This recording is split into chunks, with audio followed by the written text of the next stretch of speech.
আসসালামু আলাইকুম বন্ধুরা। প্রথমে একটি পাতিল নেব। পাতিলে আমি 1 কেজি দুধ দিয়ে দেব। তারপর সামান্য পরিমাণে লবণ দিয়ে দেব, 4 টুকরা দারচিনি দিয়ে দেব, 4টা এলাচ দিয়ে দেব, একটি তেজপাতা দিয়ে দেব।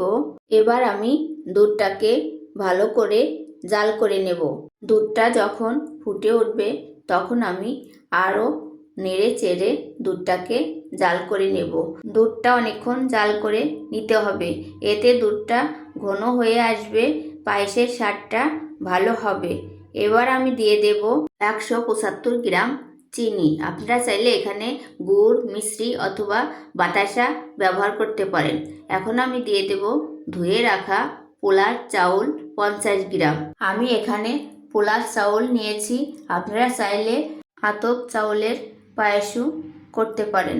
এখন আমি অনেকক্ষণ ধরে নাড়াচাড়া করে পায়েসটাকে রান্না করব। অনবরত নেড়ে চেড়ে পায়েসটাকে রান্না করতে হবে, তা না হলে নিচেই লেগে যেতে পারে। এ পর্যায়ে আমার পায়েসটা অনেকটাই ঘন হয়ে এসেছে। এবার আমি এর মধ্যে দিয়ে দেব আগে থেকে গুলিয়ে রাখা 100 গ্রাম গুঁড়া দুধ। তারপর দিয়ে দেব 6-7টা কিশমিশ দিয়ে আমি একটু নেড়েচেড়ে নেব। আমার পায়েসটা এরকম ঘনত্ব হয়েছে। এখন আমি একটু চেক করে নিচ্ছি। খুবই পারফেক্টভাবে পায়েসটা রান্না হয়ে গেছে। এবার আমি চুলা থেকে নামিয়ে নেব। এবার আমার রেডি হয়ে গেল 1 কেজি দুধের পায়েস।